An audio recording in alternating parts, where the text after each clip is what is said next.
that. These are the people to whom Jibreel came to teach them their religion. The angel Gabriel came to sit amongst them and teach them their deen. These are the companions.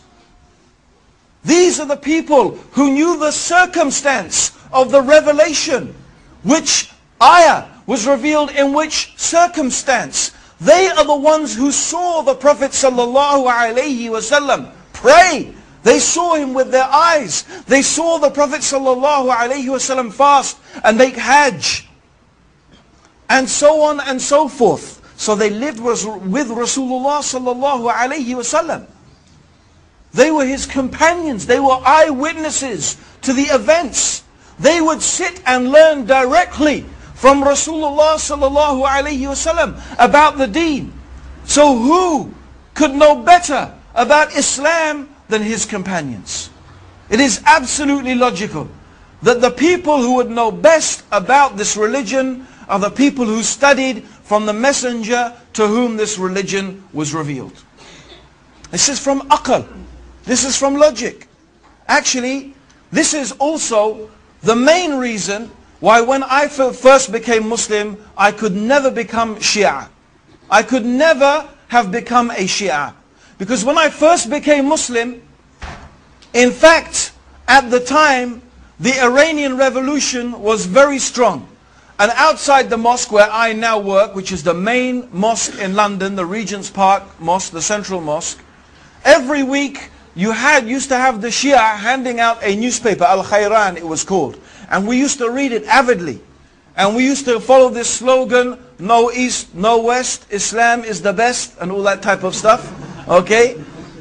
And you know, Khomeini for many people was a big hero because it seemed as if he had shown to the world that once again we could implement Islam and have an Islamic state as we thought. But so I began to study Shiism and what it was teaching and what it was saying. And the big conflict I came was the attitude of the Shia towards the Sahaba. Now many of you may know, and some of you may not, that the Shia, first of all, they are a very small minority amongst the Muslims. They are only 15%. 85% of Muslims are Sunnis. Walhamdulillah. The Shia only constitute about 15%. So they are a small minority.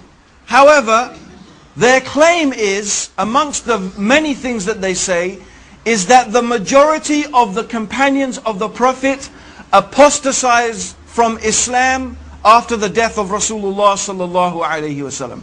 Particularly the three taghuts, who they call, a'udhu billah, the three taghuts, Abu Bakr, Umar and Uthman. They call them the three taghuts, which means, taghut means a false god.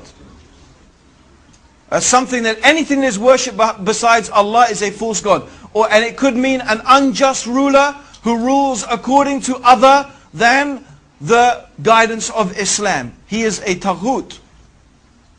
So they call them the three taghuts. Because they claim that Abu Bakr and Umar and Ali, may Allah subhanahu wa ta'ala be pleased with them, usurped and deprived Ali of the rightful inheritance of being the successor of Rasulullah sallallahu alayhi wasallam.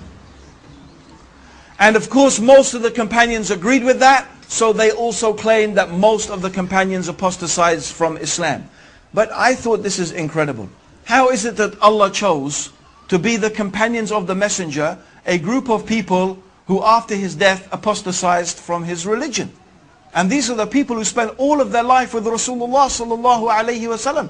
These are the people who are ready to give and often did give their lives in the service of Islam to protect the Prophet sallallahu alayhi wasallam and to protect the religion that the Prophet preached. How they sacrificed their money and their time and everything for the cause of Allah and His religion. Yet when the messenger dies, they apostatize. It doesn't make any sense. It's illogical. It seems to be a totally irrational proposition. Rather, we believe that the companions are the best. of all the human beings after the prophets. And the best of the human beings after the prophets is Abu Bakr. And the best after him is Umar. And the best after him, although there's some disagreements, is it Ali or Uthman, or are they the same? But it will seem that the stronger evidence shows us that it is Uthman ibn Affan and then Ali. These are the best. And then after that, we don't make a distinction amongst the companions. But generally also the companions themselves are the best of the human beings after the messengers. This is the status of the Sahaba with us.